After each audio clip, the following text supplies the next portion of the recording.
Hello and welcome back to a new Kerbal Space Program video. And here today we're going to do, as you probably have guessed from the thumbnail and or the title, going to use a bunch of SSTOs. And without further ado, let's go on to takeoff, not liftoff, takeoff. So in the beginning of the video you saw a small look over our small medium-sized SSTO, which kind of looks not too bad, and a slightly new design, because if you've seen my previous SSTO videos, they're 1.5 years old or so. There you can check out if you're interested in building an SSTO yourself or just want to fresh up on SSTOs. The videos are still valid because there weren't any physics nor atmosphere changes in the last couple of updates, so you can still go there to have a look how to fly an SSTO and how to build one. So today I'm not going to go over the process of building, so that's why we have no speed build here, because building SSTOs requires some trial and error, flying them a couple of times, seeing whether they are stable, and the fuel and liquid oxygen ratio, and so on and so forth.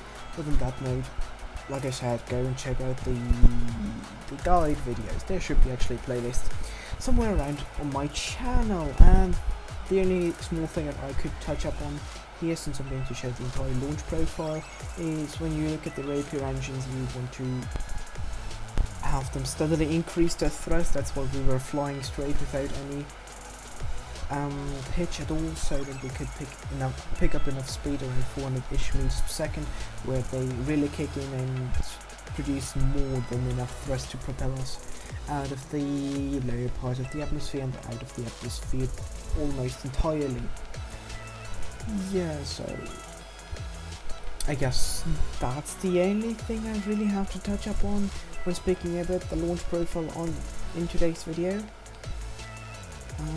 By the way, type down in the comments below whether you like more regular missions or SSTO missions, because I haven't flown any SSTO since the previous SSTO video, and that is something you really do need a lot of practice to perform well, and that's something I actually figured out while recording, that it really is a skill that I have. It's a bit rusty, so I have to fresh up on it.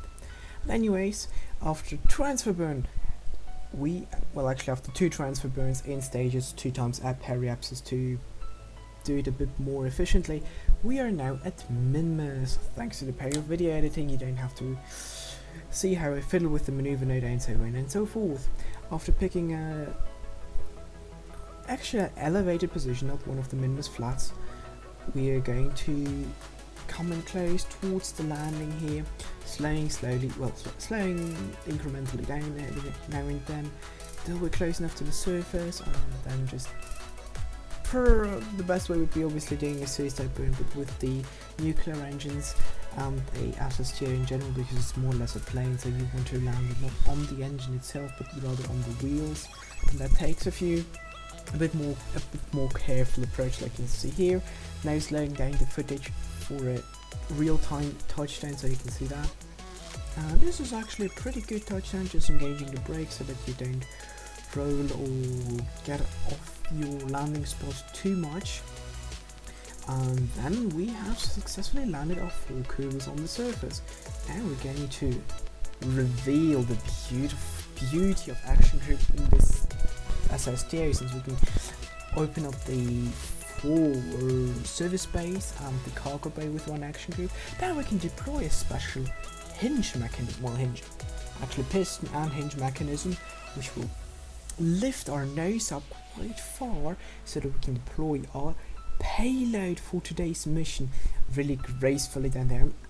Actually, I planned in the beginning to kind of move it down and then to the side and then throw it under the surface, but it kind of in the end, I wasn't able to fit everything into one of those rather small cargo bays, so we went with just a regular down hinging mechanism, and then just drop it there with the lifting up the plane itself.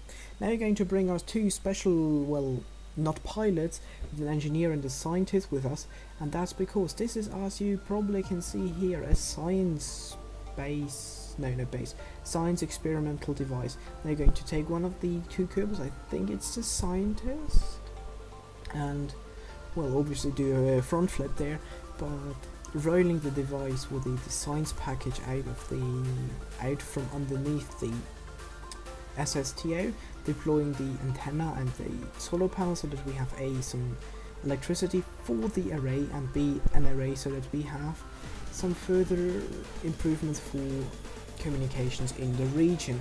And now we can deploy all the beautiful breaking ground science packs, well, not science pack, but surface science experiments. So we have there an ionosphere, or is it, yeah, I think ionosphere, just ionizing thingy experiment.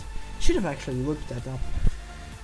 Then one grand slam where you can measure the surface, then one mystery goo, one long-term mystery goo, one antenna for communication obviously, and two solar panels here as a, well, I want to say as decoration, but on the other hand, if we check here the panel right now, we see that we still need more electricity, so two solar panels aren't actually enough, so we're going to grab quickly the engineer, who will run up to the, well, jump up and hit his head, but then run up to the cargo module and pick up the RTG, so we will have enough power for this surface base. And I really like the way you can use this surface base, and in the career or in the science mode you really do get quite a let's say substantial, a good amount of science for. So there is a point in conducting planetary landings to do more than just picking up the regular biome science, so you can pick up one of these stations, and it's something similar to the general research lab module.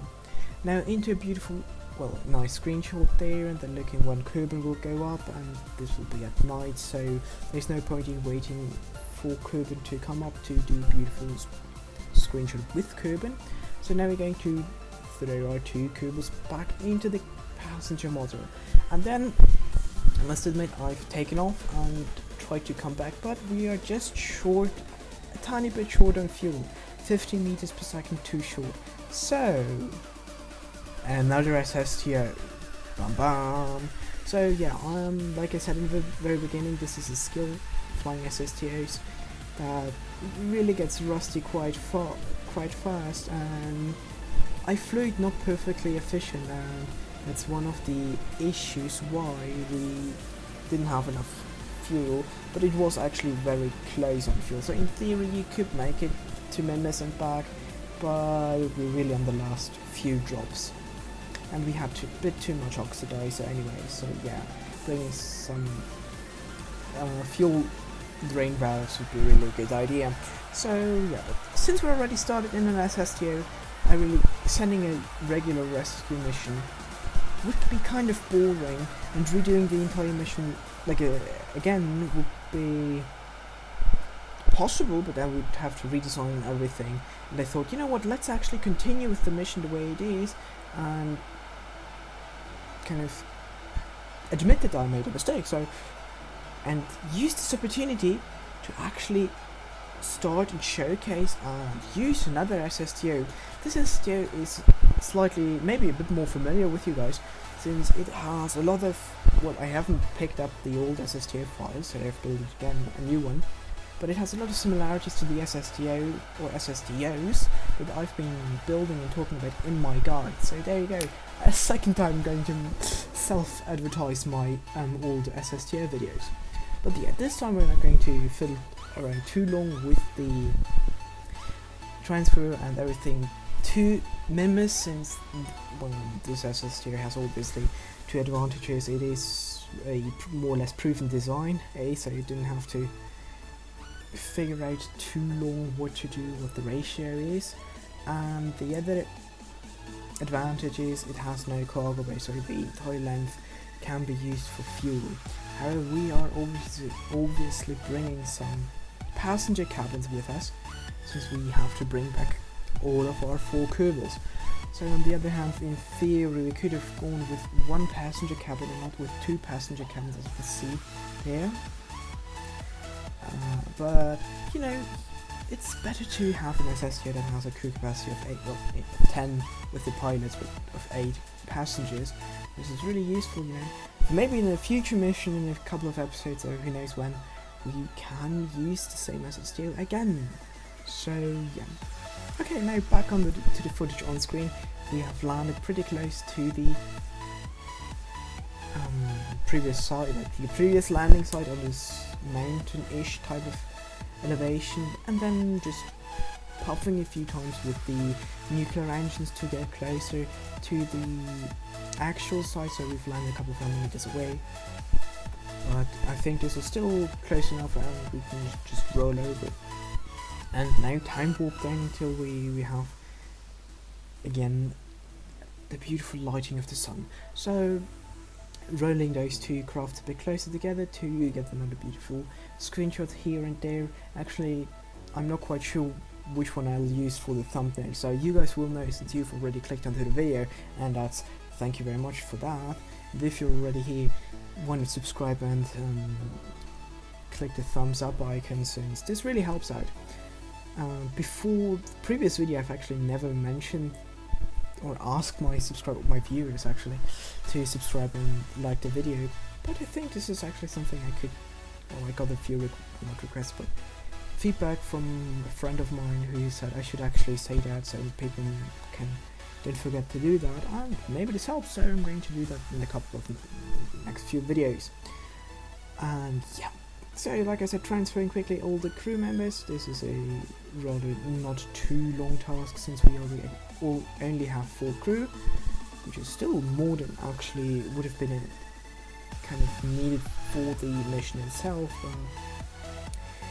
Having more than enough crew also shows a small part of realism in this kind of sandbox mission, yeah, I guess. Since in the sandbox mission you can pretty much do whatever you like, but still bringing 4 instead of only 2 or only 1 crew makes it a bit more, you know, sociable for the crews themselves, and that's also pretty decent. Now we're going to say goodbye to our first SSTO and take off in the second SSTO. But you saw earlier that we've taken the other SSTO slightly to the side, so that we could lift off without any issues. Then after leaving Minmus, we're going down for an aero braking path, well, for multiple aero braking paths there. So now I've left the footage on screen so that you can see the altitude, which we're heading for. I think it's around 55-ish, 50-ish kilometers, I'm not quite sure, since the window where I'm watching the replay right now is slightly, well, actually a bit small and not the perfect quality, or not the same quality as you guys can see, since it's only, like I said, a preview window. So now, luckily we can do this everything in a few times the recording speed, since flying through the atmosphere a couple of times and doing those orbits with a maximum time with 4 times regular speed is, well, it's not that long. This was rather a short part, but still, it's better to see that in, what is that right now, 8 times, 6 times regular speed after the in-game time warp, so it's definitely a lot shorter for you guys. And now I was trying to aim for the Kerbal Space Program runway, but the orbital period was way too long, so we totally overshot the runway.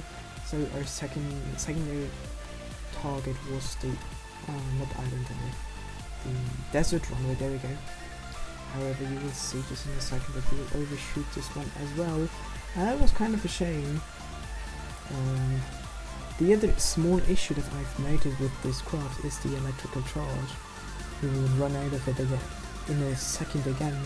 Well, during the upper atmosphere passes, it didn't really matter, so actually nothing to really care about, but down in the thicker part of the atmosphere, the electrical charge really helps keeping the craft stable, especially when you're trying to bleed off more speed by performing high angles of attack, because when using high angles of attack, the aerodynamic stresses on the craft are a lot higher, and if it's not perfectly stable, it's very keen to flipping around, and that's exactly what happened there as well, and in a second again. So we are not only going for a landing in the water, we're going for a crash landing in the water. But I thought, actually, this is not good enough.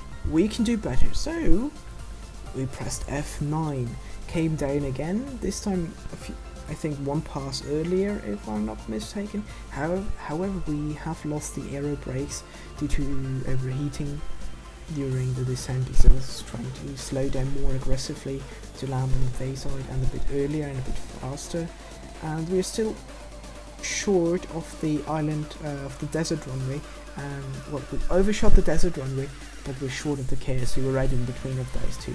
We're still on the desert island, a desert runway continent. So to our right now would be the big ocean, the rather small ocean, and then would come the continent with the KSP. But anyways, in the end we brought back our Kerbals, and the mission was at least partially successful. I hope you enjoyed the video, and until next time, Spaceship signing out.